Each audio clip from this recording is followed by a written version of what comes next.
Welcome back. It is Friday, August 25th, 2023. We're at week 188. So just a reminder for everyone, if you're planning to attend GSX in Dallas next month, you will definitely want to make sure you register for Texas Night. Registration is free, and there are a lot of cool surprises that I can't even tell you about yet, but you don't want to miss it. So I'll be sure to link the registration for you below. And Blockchain Capital's co-founder and managing partner lost $6.3 million in a SIM swap crypto hack. The lawsuit alleges that the hacker, who's identified only as Jane Doe, used personal information available online and on the dark web to bypass security checks with his cellular network provider and change account passwords.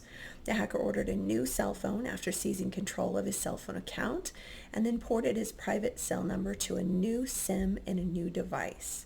The Federal Bureau of Investigation warned in 2022 that SIM swap attacks were increasingly common and targeted at victims who were likely to own large amounts of cryptocurrency.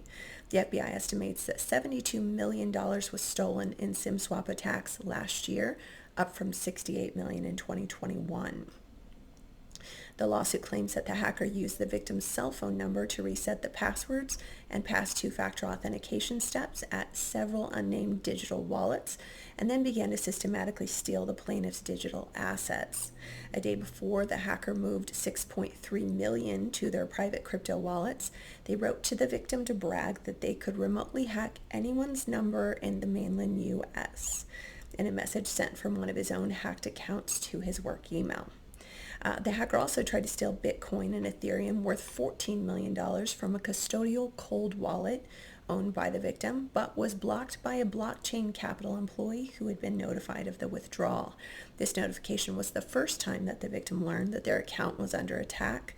The cell phone network only confirmed a day after the funds were stolen that he had been a victim of a SIM swap attack.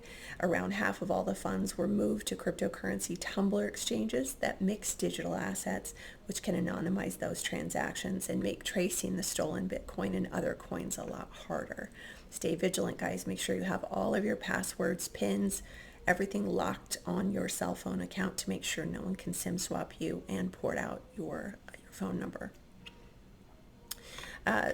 Along the same lines with all of the publicly available information on open source and dark web, another reminder about EDP this week. Executive Digital Protection, Prescient, has made this the most beautiful, lovely service, and I am super proud of my team and what we've built here. So if you're standing up an executive protection program and you want to include, or you definitely should be at least looking at including the digital portion of executive digital protection, please reach out. I'm happy to talk about it and kind of go over the plan and figure out what's best for your organization and your executives. I'll link some info for you below. And we are very proud to share our first video explainer of the DarkSide Data Repository. For more info, head on over to the District 4 Labs website to explore different use cases and the types of data that we use. And Chinese spy targeted thousands over LinkedIn. Spies are using LinkedIn to target those with access to confidential information. The aim is sometimes to lure people to China and then compromise them. They've offered British and other officials business opportunities with an end game of gaining sensitive information from them. The spies are also said to have offered a recruitment consultant up to £8,000 each time they handed over details of someone who worked for the intelligence services. Some of the targets were said to have been offered trips to China and paid speaking engagements.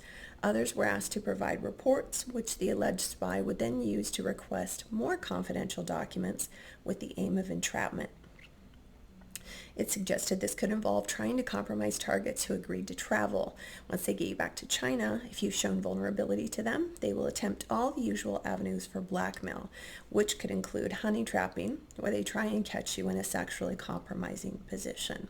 As for the spies, those exposed found them pushy and said that the company details they provided were vague. This is good information for all of you when you're connecting with people on LinkedIn who are reaching out, offering you opportunities. Stay alert.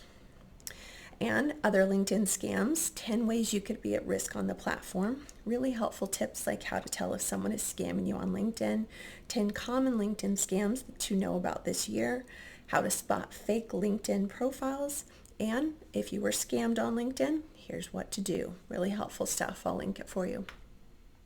And last week I promised you picks from the Benz event during Prescient's Summer Summit last week, so I am linking them for you below.